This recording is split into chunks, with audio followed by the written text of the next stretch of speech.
you for the partnership and the work that we have done and will continue to do together.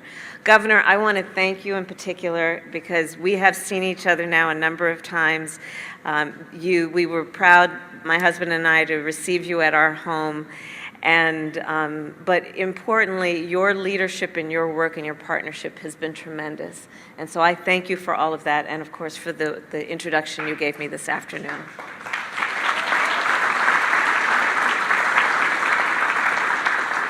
I also want to thank all the tribal leaders who are here, the young Native leaders who are here.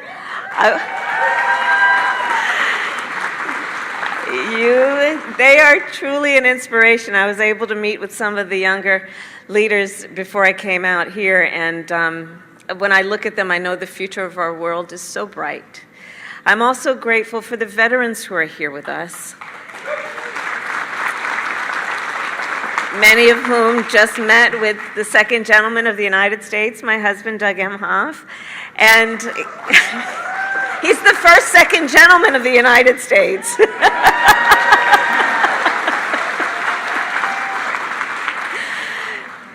But on the point of the meeting that you had, the veterans who are here, those who have served, it's an extraordinary aspect of the history of the military. Native Americans have served this country in every major conflict in the past 200 years. And today, Native Americans serve in uniform at the highest rates of any population.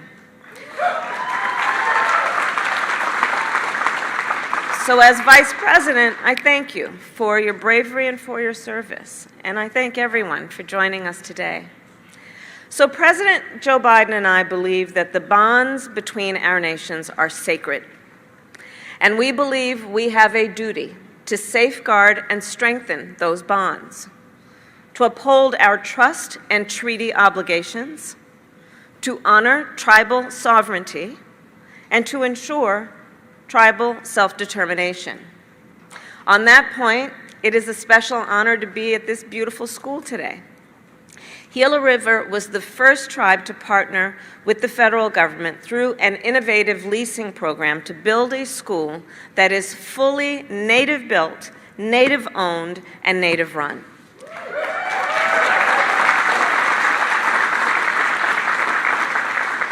And as the governor said, I have worked with Native communities my entire career. I know projects like this are a representation of self-determination and a symbol of sovereignty. President Biden and I also believe that we have a duty to address the deep disparities that persist across Indian country. Disparities that are the result, and truth must be spoken, disparities that are the result of centuries of broken treaties, harmful assimilation policies, displacement, dispossession, and violence. And we have a duty to make sure that all Native people have the opportunity to thrive. To do so, we are committed to make sure all Native communities are places of economic opportunity. In this community, in every Native community across the country. There are people with big dreams for the future, people with the ambition and the aspiration to start a business, own a home, get an education, start a family. But turning a dream into reality requires, when we're talking about economic opportunity, requires access to capital and financial services, home loans, small business loans, lines of credit. And as we know, many Native communities are cut off from these essential resources. In fact, Native households are more than 3 times as likely to lack access to traditional financial institutions. So to address this inequity, our administration, President Biden and I, have invested more than $500 million in Native entrepreneurs and small businesses.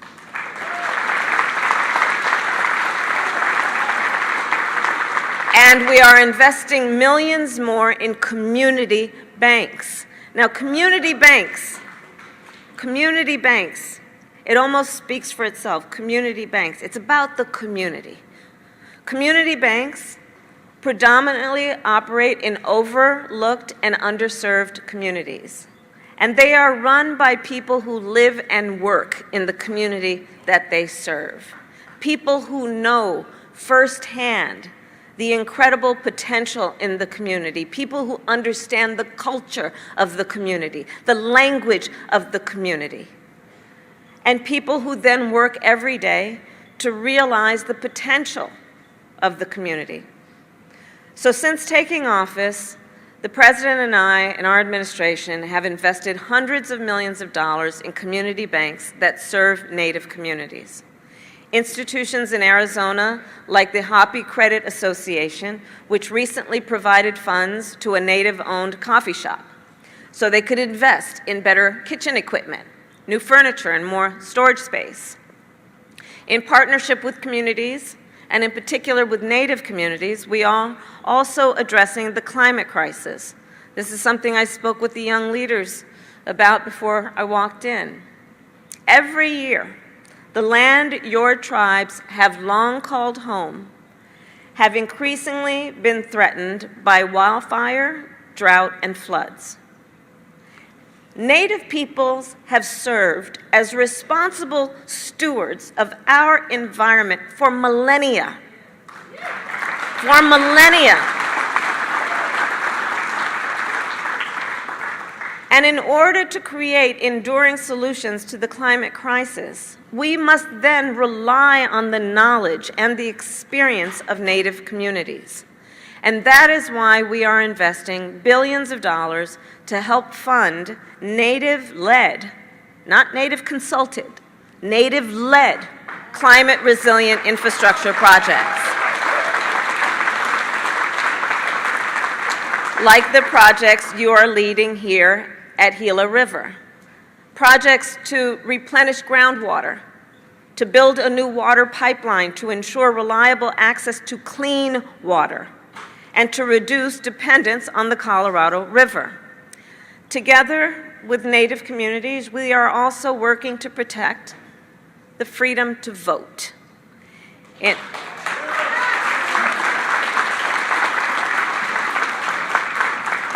In our democracy, the freedom to vote should be sacred. Every eligible voter has a fundamental right to cast a ballot and make their voice heard. But we know, for Native Americans, that right has been hard fought and hard won. Native Americans were not universally granted U.S. citizenship until 1924. Even then, in many states, Jim Crow-style laws and policies denied many Native Americans access to the polls. And today we know that barriers to the ballot box still persist. Soon after taking office as Vice President, I convened a meeting on voting rights with Secretary Deb Haaland and Native American leaders, including Allie Young, a member of the Navajo Nation. Those leaders told us in no uncertain terms that the Native vote is under threat. Polling sites are too often hours away from where Native voters live. Ballots and voter information are too often not available in languages they speak. Postal service is irregular, and the use of tribal IDs has been denied. President Biden and I will continue to call on Congress to pass the Freedom to Vote Act, the John Lewis Voting Rights Advancement Act, and the Native American Voting Rights Act.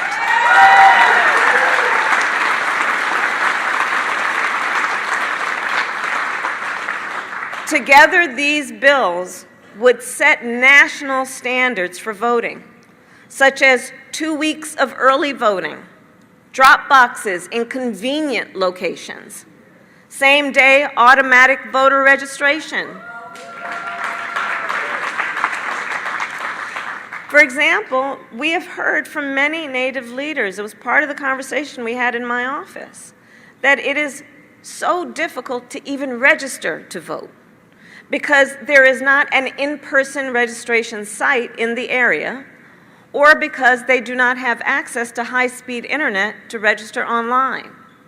So to help more folks get registered to vote, we are also working to put voter registration sites in Indian Health Service locations.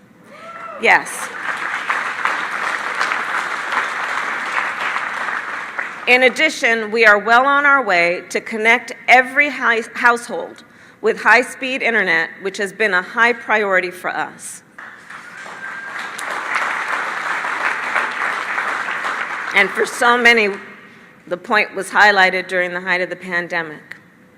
Since taking office, President Biden and I are proud of the progress we have made in partnership with the leaders who are here. And we know we have much more to do. We must continue to fight to address the urgent crisis of missing and murdered Indigenous people. I feel very strongly about that.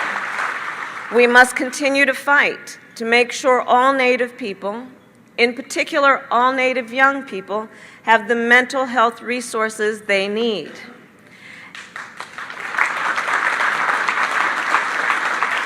Including uplifting their voices and encouraging them to talk about it, knowing that it is a sign of strength to seek help.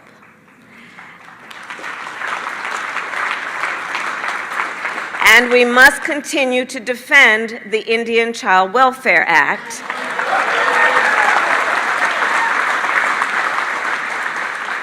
So I'll share with you a personal story. So last month I hosted, at the home governor where you visited, I hosted a dinner for the newest members of Congress, including Congresswoman Mary Patola.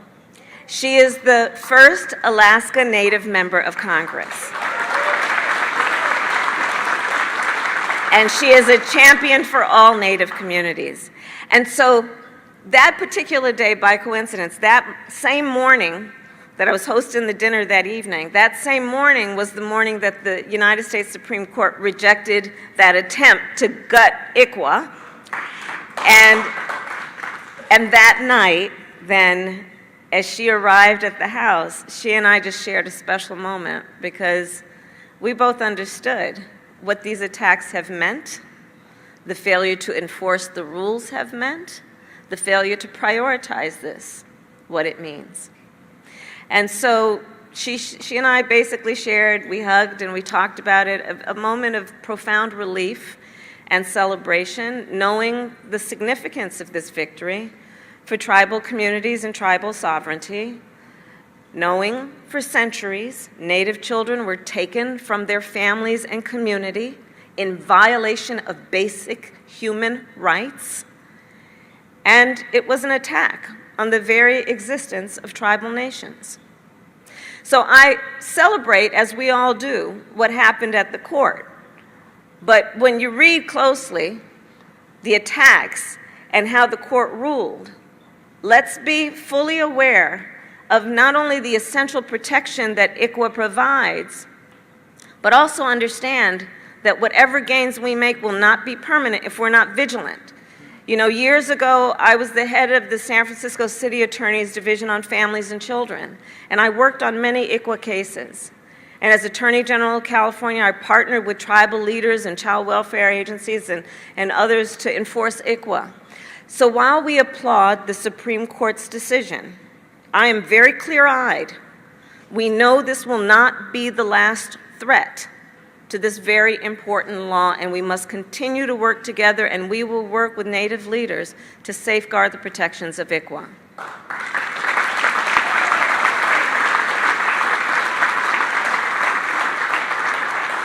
And with that being said, together we will continue to work together in partnership toward a future where all of our children can realize their God-given potential, a better future for this generation and 7 generations to come.